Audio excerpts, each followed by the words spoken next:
स्वर्ग ठिकाना ढूंढना पड़ेगा और स्वर्ग का फोकस में हम यहाँ सत्संग चलता है। ठीक है, यहाँ पर अब देखिए, भौतिक तौर पे मनुष्य का शरीर जन्म से लेकर मृत्यु की यात्रा पूरी करता है, ये बात सही है।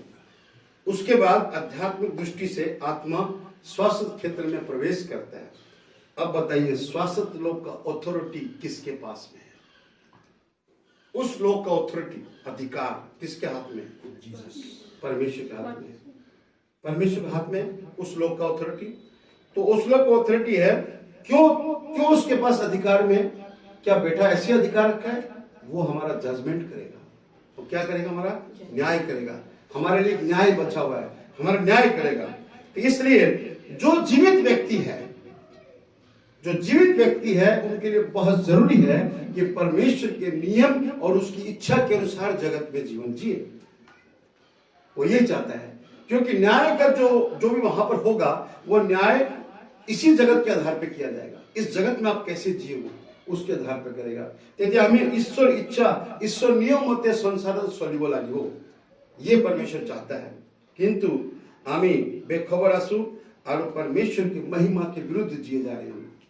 हमें ना जानू कि हम परमेश्वर की महिमा के विरुद्ध चल रहे हैं, हमें पता नहीं है, अज्ञात है हम लोग, क्योंकि हमारा अध्यात्म अनजाना है।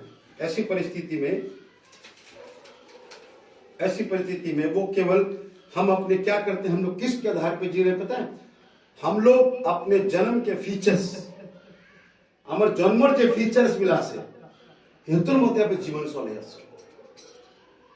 ईश्वर मते चलवा नहीं हमें जीवन ईश्वर फले ईश्वर नियम आसे तुम्हें चला नहीं। हमारे जन्मते की फीचर्स आसे कौन की फीचर्स आसे? एक कल्चर आसे, हमारे जन्म धर्म आसे, समाज है, इनके आधार पे हम जीवन जीते हैं।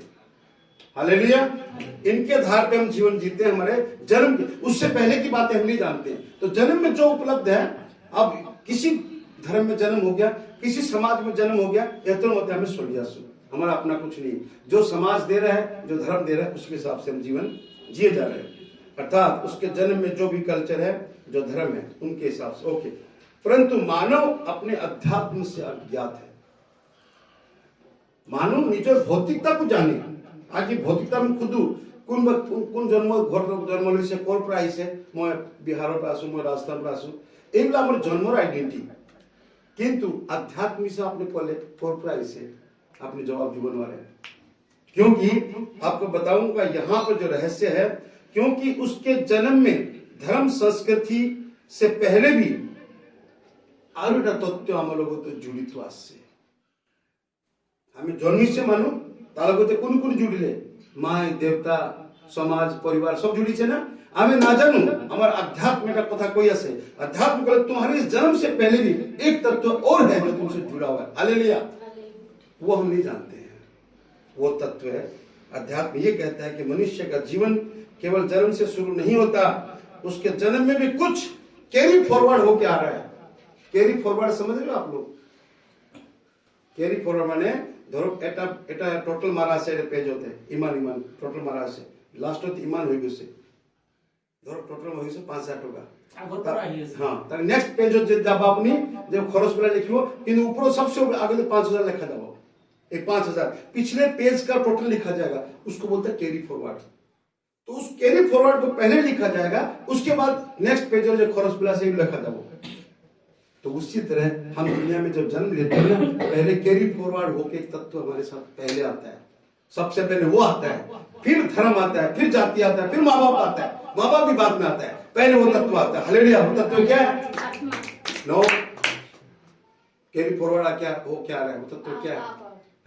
पाप आ रहा है, वो तत्व आ रहा है। ठीक है, वो तत्व जो आ रहा है हमारे पास, आत्मा जो आसे ना, आत्मा तो आलोक रहा नहीं। आत्मा जितना भ्रूण सारी माँ हो गर्भवते माँ गर्भवते तित्या आत्मा कमाए।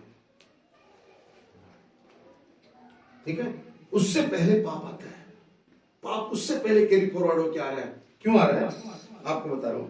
वो तब तक वो कैरी फॉरवर्ड होके आता है, तब तक वो डीएनए की तरह है। जैसे डीएनए हमारा होता है ना, वो डीएनए की तरह हमारे पास आ गया, हमारे अंदर घुसा हुआ है।